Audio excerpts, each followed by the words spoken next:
I'm going to show you guys how it starts up very warm. Just got done driving it. Just going to turn it on.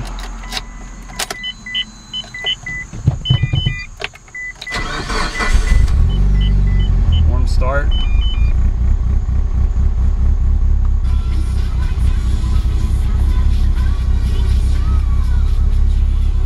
Also, you can see I was getting on a little bit here, but you can get an idea of what miles per gallon this car is going to get. Basically, it looks like it's going to get to around the same as my buddies did, Steve, the guy I built the 2.44. Every notch there on his car was 80 miles, and it looks like that's what I'm going to get on this car. Seems like the speed density helps the miles per gallon as well, which turns the E85 into 280 to 300 miles per gallon a tank. It must be because the engine's just breathing so much better with the 4-inch intake, and there's no restriction anywhere.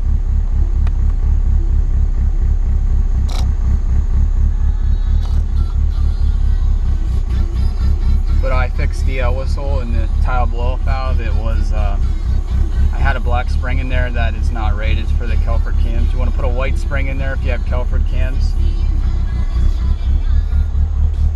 Let's see, the vacuum is between 12 and 14. See with the white spring.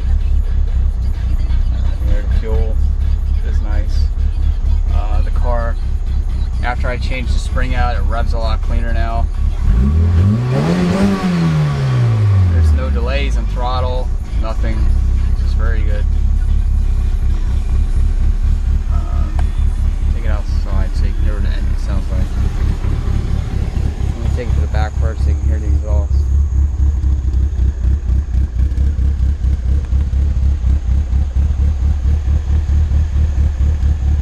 Got a nice lope to it. I can completely remove that lope by raising the idle and adding more timing, but I don't really want to do that. Happy where it is right now. Got a little bit of lifter kick, but other than that, the engine sounds pretty good.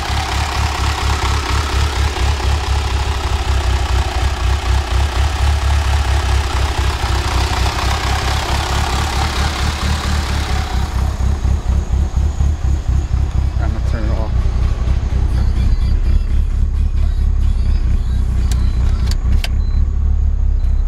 Very annoying.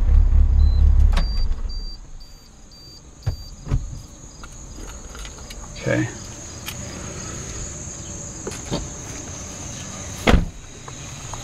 You can still hear the turbo spinning. Watch how long that spins for. It's an FP black dual ball bearing. Still spinning. Still spinning. Still spinning. It spins for about 2 minutes when you turn the car off. It's pretty crazy. So there's a JM Fab 4-inch intake pipe custom that they made for me with a 9-inch K&N cone filter at the end of it. It's custom because it has a 5/8 inlet for my catch can setup. That's sealed. It's set up like that so the turbo is being used as a vacuum source to help seal the rings, wide open throttle, which it definitely does work.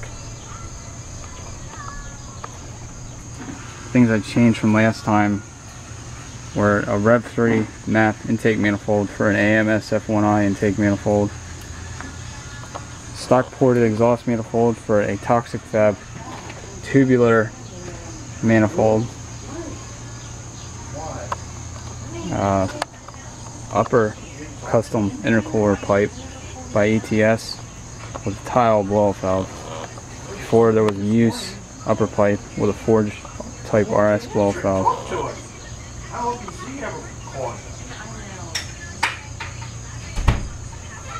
The car is running hybrid boost setup, which is a 3-port connected to a manual boost controller, which would be a Howman in this case, which is right up here. The reason why you want to run 2 boost sources like this is because it will use the Howman to spool the turbo up like stock spool for a manual boost controller, and then you can add more wastegate duty cycle and you'll run more power up top where normally the manual boost controller would fall off and taper boost. Right now the car is making 640 at 35 psi. Last time it made 570 at 37 psi. Still has the Kelford 272 cams in it. I'm going to change them out for GSC S3s. It'll probably make another 30 up top. I think it'll probably make about 670. I think about 650. It might be able to reach its goal right now at 140 mile an hour and a quarter mile. If not, it'll reach it with the GSC S3s. It's a 2.3 liter Busher engine in stage 3 head with mild port. Still using OEM size valves. AMS fuel rail. Connected into a 6 and feed line, which is 3/8 in inches. Still using stock fuel pressure regulator. Still has a stock PCV valve.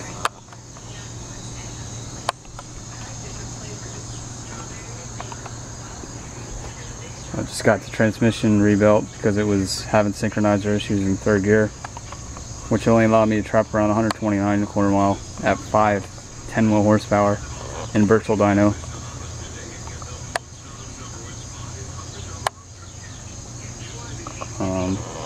If you want to know the rest of the mods, you can check my other videos, but just a quick short mod list is BR Race 4-inch frontman air core, which is a 3/8 Garrett core. Kelford 272 cams in the head that are going to be replaced by S3s, like I said. Let's see what else. Cobb 3-inch turboback exhaust. NVIDIA O2 housing. And I've already mentioned the Toxicfab tubular exhaust manifold.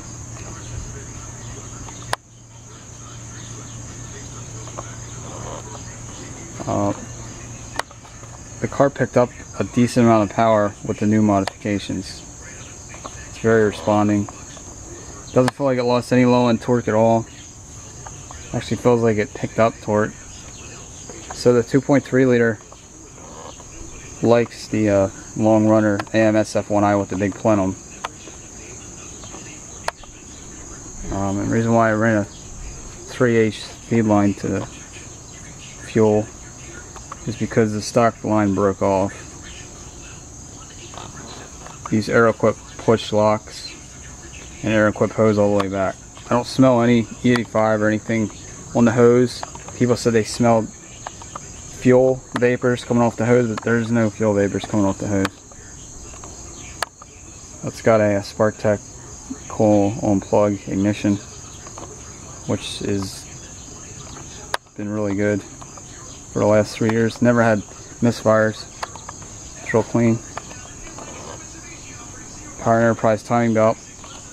I used the Gates timing belt before and it started to eat the belt, even with proper tension on the belt, so I'm never going to use the Gates again, ever. Power Enterprise is a Kevlar, or you can use the E85 timing belt, which is Kevlar from the factory.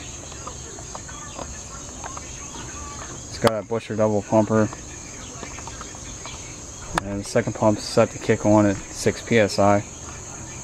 It's been in the car now for 3 years. Never had an issue with that either. And that's it for now. Well, wait, one more thing.